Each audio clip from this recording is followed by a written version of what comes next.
కానీ ప్రభుత్వం ఇంతవరకు దిగి రాలేదు. మా సమస్యలు 10 సమస్యలు పరిష్కరించాము. కేవలం ఒక డిమాండ్ మాత్రమే మేము నెరవేర్చలేదని ప్రభుత్వం వారు మాకు చెప్తున్నారు. కానీ మాకు 10 రకాల డిమాండ్లు వాళ్ళు ఏవేవి నెరవేర్చినారో అవి మాత్రం మాకు జీవోలు ఇవ్వాలి వెంటనే.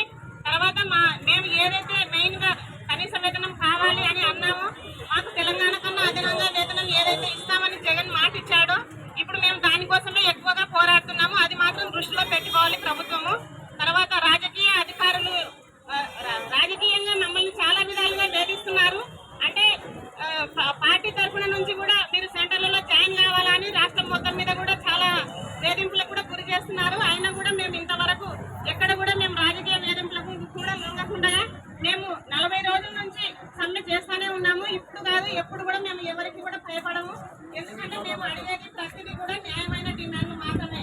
కాబట్టి ప్రభుత్వం వారు ఇప్పటికైనా ఆ సమస్యలు మీరు అర్థం చేసుకొని, అంటే కొంతమంది మాట్లాడుతున్నారు సలహాదారులు, వాళ్ళు ఏదైనా మీ విషయం మేము సీఎం దృష్టికి ఇంకా తీసుకెళ్లలేదనే మాట్లాడుతున్నారు. అంటే 40 రోజుల నుంచి మేము సమ్మె చేస్తున్నా కనీసం మహిళలని చూడకుండా, అంటే మీరు ఎక్కినప్పుడు మీరే మాట్లాడినారు కదా, ఆ ప్రభుత్వం మహిళా పక్షపాతి అని మాట్లాడినారు.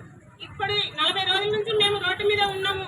మా సమస్య మీరు సీఎం దృష్టికి తీసుకెళ్లలేదంటే మీరు ఏ విధంగా సలహాదారులు అయినారో మాకైతే తెలియదు. మీరు ముఖ్యమంత్రికి ఇంతమంది సలహాదారులు ఉన్నారు, వాళ్ళు ప్రతి నెల జీతం మీకు ఎంత ఇస్తున్నారు,